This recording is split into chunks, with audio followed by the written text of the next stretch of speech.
I love this new technology. I mean, everyone's loving it, so you're we all love Ustream.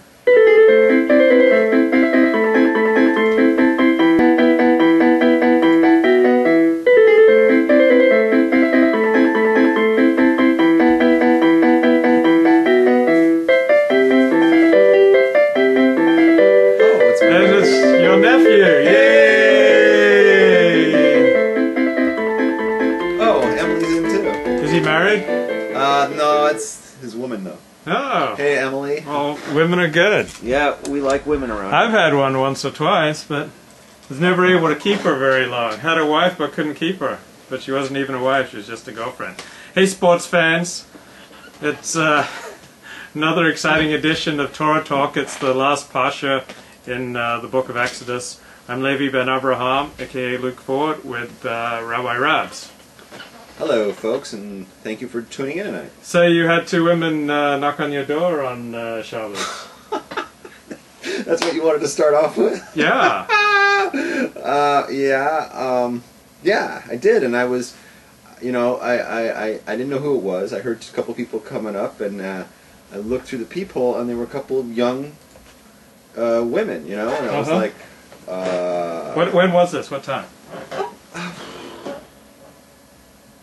I'm going to guess somewhere around 12. Oh, 12 on Shabbos. On 12 on Shabbos. Okay, I thought, Shabbos day. I mean, I didn't know what they, you know, I was like intrigued. I figured they had the wrong door. I figured they were going to somebody's house for Shabbos, and they went to the wrong door. Right. You know, so I opened it up and I said hello, you know, and was ready for them to go, oh, good Shabbos or whatever, and they were like, hi, can we talk to you? And I'm like, you know, what's up? And they're like, did you shake hands with them? No, I didn't even open the outside door. They were talking to me through the screen. And then they started saying, you know, we're from the church from the Valley. They're from the Baptist Church of the Valley. And I could, like... Were they white? Yeah. Were they hot? They were pretty cute. How old? They were valley sounding. You know, it was like... You know, when they were walking together, it was like, you know, oh, did I tell you what happened over the weekend? And all this or whatever. I would say probably 19, 20. 19 and 20 has a hotness all of its own, even if they're not hot. So, you know... Maybe less. Maybe 18 and 17. That really has a hotness all of its own. I don't know. I'm not sure. I'm not perfect with ages. But I was like, you know what? I'm good. And then they said, can we leave our thing? And I was like, whatever. You know, I'm not taking it. I thought you invited them in to share your show. That was just a joke on Facebook. But, I wonder if they would have come inside. I wasn't going to invite them. And you would have come inside. Uh-oh. Now we're punning. So I had an exciting weekend. Okay, yeah, this is what I wanted to hear. What's going on over there? Don't get distracted by the chat. Yeah, lady went away for the weekend, and women were playing with his beard. Well, I wanted women to play with my beard, but actually the only person who ran his fingers through my beard was this guy. So that kind of sucked. And that's not what you posted on your face. Yeah, I guess I lied. So we both lie on Facebook. Okay, so don't... I forgot my brush. Didn't bring a comb, forgot my brush, and nobody was able to tell the difference. That I hadn't brushed my hair in 4 days, or brushed my beard in 4 days, and so that was kind of disconcerting. But I went to LimmudLA. It was my fourth conference. So Limmud is this grassroots Jewish organization that started in the UK about 20 years ago, and now there's a LimmudLA, and they hold a conference every once a year at Costa Mesa, Hilton. Okay. And so just all sorts of events. I'd say about 25% of the crowd is Orthodox. I'd say about 25% of the crowd is pretty close to secular. And the other 50% are affiliated somewhere, you know, Reform, Conservative, something like that. And many of the people who come present a session, and so every time, like every hour, there are like 5 to 10 different sessions. There were about 15% fewer people this year than last year. That's probably the economy. Yeah, so I started out with a session called The Limits of Power by an Orthodox rabbi from Israel, Mordechai Bar Or. So he used to be a general in the Israeli Defense Force. what is a Jewish army all about? What can it teach us while we're in the diaspora? That was the first session I went to. Then I went to one on all of Judaism on one foot, Rabbi David Levin Kruse, who teaches at Pardes. And do you remember the would-be convert that came to Shammai and asked for all of Judaism to be explained in a few minutes? Shammai chased him away. What would have happened if the questioner had given Shammai an hour? So what we did is we used the first and last verse of each book of the Torah and tried to see if that could distill the essence of Judaism. Instead of going to davening Friday evening, I went to Talmudic Mind, Beginner's Mind, an introduction by Arthur Kurzweil.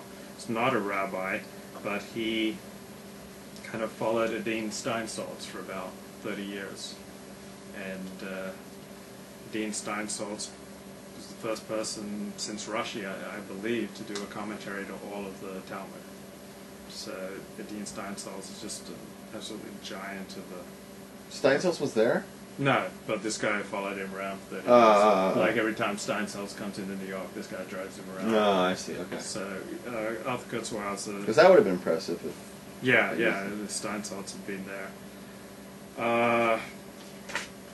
Then there are two big stars for me at this. Simon Jacobson, who wrote Towards a Meaningful Life, was there. Never heard of him. And for me, there... Wait, who's this? Joel Chasnoff was there, very funny comic.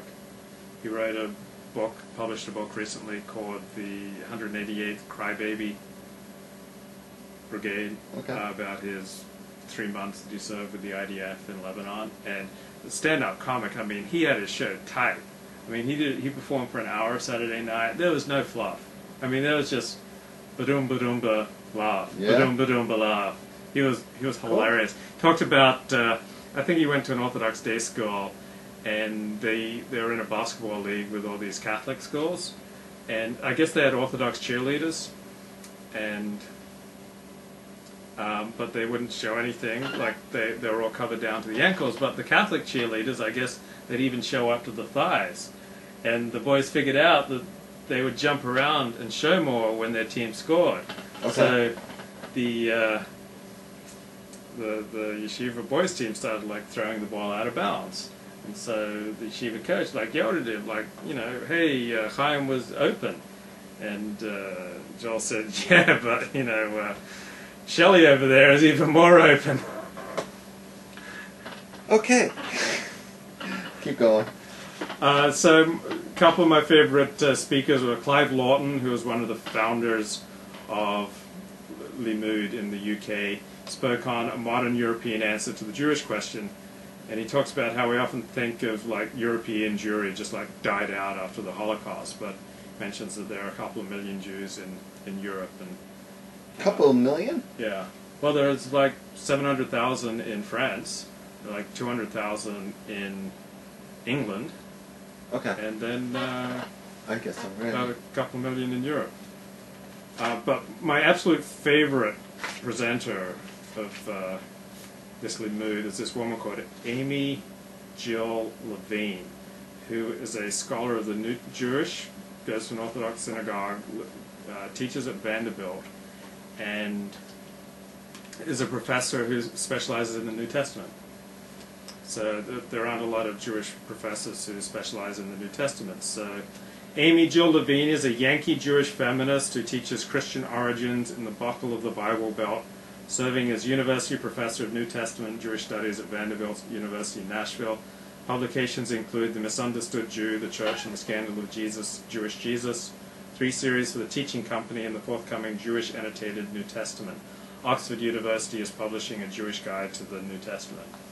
Okay. And so she's an editor on that. And she would sometimes bring her kid.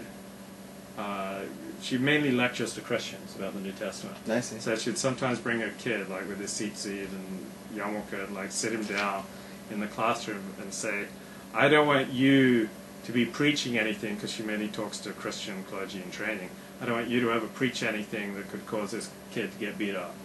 Okay. So she would use that as a visual aid. So her first session, she was just brilliant. She was so funny. She was 54 and just funny, sharp. I mean, her mind was just